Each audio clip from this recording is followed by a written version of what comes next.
Hi guys, welcome to my channel. ఈరోజు మన ఛానల్లో ఈజీగా స్వీట్ని అయితే ప్రిపేర్ చేసుకుందాం. ఇది టోషా. మనం ఎక్కువగా పంజాబీ సైడ్ దగ్గర వింటూ ఉంటాము. దాని ప్రాసెస్ ఏంటో చూద్దాం. 1 కప్ పాలపిండి, 1.5 కప్ మైదా పిండి, అలానే 1/2 టీ స్పూన్ బేకింగ్ సోడా, కొంచెం సాల్ట్, 1 టేబుల్ స్పూన్ యాలకులు, 2 టేబుల్ స్పూన్ నెయ్యి. మనం ఏ కప్తో అయితే పిండిని కాల్చుకుందామో అదే కప్పుతో పాలు పోసి బాగా కలుపుకోవాలి. చపాతీ పిండిలా కలుపుకోవాలి. ఒకవేళ పాలు సరిపోతే ఇంకా కొంచెం పోసుకొని అదే చపాతీ పిండిలా చేసుకుని ఒక క్లాత్ వేసి పక్కన పెట్టేయండి.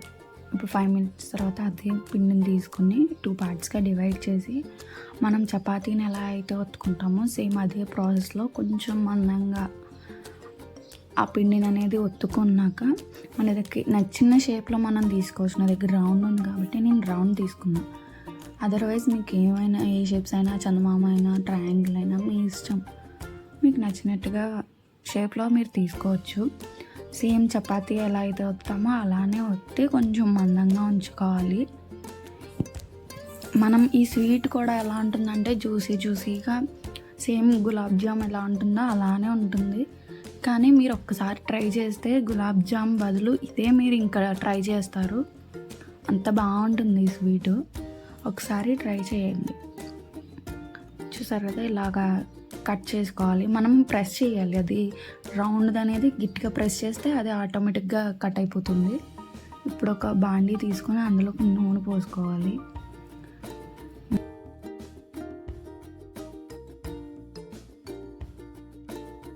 నూనె వేడయ్యాక ఇందాక మనం కట్ చేసుకున్న చపాతీ పిండి ఉంది కదా, అది మనం డీప్ ఫ్రై చేసుకోవాలి.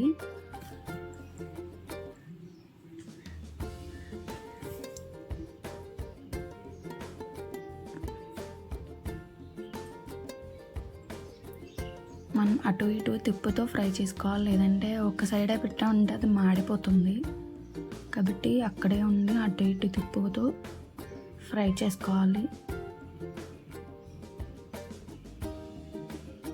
ఇలా ఫ్రై చేసుకున్నట్టుగా పక్కన పాకంలో వేసేయాలి. ఇప్పుడు పాకం ఎలా చేయాలో చూద్దాం. 2 కప్స్ ఆఫ్ వాటర్, అలానే 1.5 కప్పు పంచదార,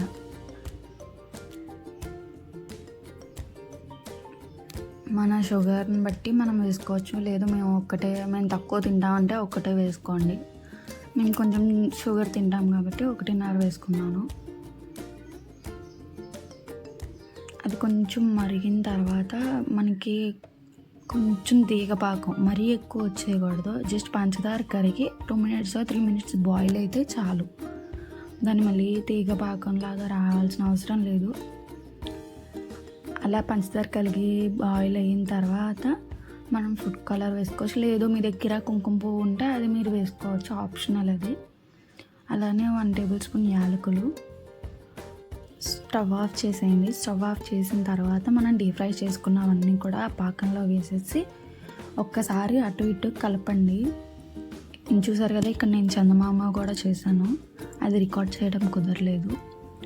సో 5 మినిట్స్ వదిలేసాక ఇలా టేస్టీగా ఒక స్వీట్ అనేది తయారవుతుంది. సింపుల్ ప్రాసెస్లో పిల్లలకు కానీ పెద్దలకు కానీ అందరికీ నచ్చేలా ఉంటుంది. గులాబ్ జామ్ కంటే ఇది ఇంకా చాలా బాగుంటుంది. మీరు ట్రై చేసి రివ్యూ కామెంట్ సెక్షన్లో పెట్టండి. Okay then bye.